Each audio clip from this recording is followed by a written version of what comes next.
क्या खेसारी लाल यादव के सामने कादर अडवाणी की स्टारडम पूरी तरह से जीरो हो गई है। जी हाँ, आजकल तो जहाँ खेसारी कादर अडवाणी के बीच भाई सब कुछ ठीक हो गया, इनके बीच आपसी रंजिश था वो भी खत्म हो गया। लेकिन यहाँ कादर अडवाणी को थोड़ी सी भी भाव नहीं दे रहे हैं खेसारी लाल यादव, या यूँ कहे तो उनके सामने इनका स्टारडम पूरी तरह से खत्म हो चुका है। तभी तो जाइन की विवाद खत्म हुई तो खेसारी लाल यादव की तरफ से कोई भी बड़ा रिएक्शन सामने नहीं आया।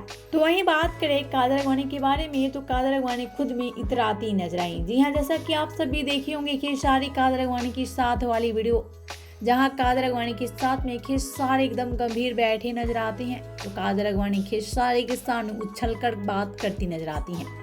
ऐसे मानो कादर अडवाणी कितना ज्यादा खुश हो गई हैं और कादर अडवाणी की खुशी आज देखी जा सकती है। वहीं देखा जाए खेसारी लाल यादव को, तो खेसारी काफी गंभीर मुद्दे में खेसारी लाल यादव कादर अडवाणी से बात करते हैं और कादर अडवाणी के सामने काफी ज्यादा गंभीर रहते हैं खेसारी लाल यादव।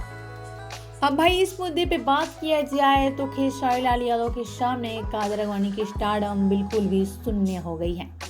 कादर अडवाणी खेसारी के साथ काम करे तब भी खेसारी के लिए अच्छा है और ना करे तब भी अच्छा है, क्योंकि खेसारी लाल यादव कादर अडवाणी के बिना भी भोजपुरी में काफी जरा हिट साबित होते हैं। और सच में कादर अडवाणी जब से खेसारी के लाइफ से आउट हुई हैं, तब भी खेसारी लाल यादव भोजपुरी के ट्रेंडिंग स्टार ही साबित हुए। तो आपसे को क्या कहना है खेसारी लाल यादव और वहीं कादर अडवाणी को लेकर? कि आप सबको भी लगता है कि अब कादर अडवाणी को कोई भी भाव नहीं दे रहा है खेसारी? तो कमेंट करके जरूर बताएं।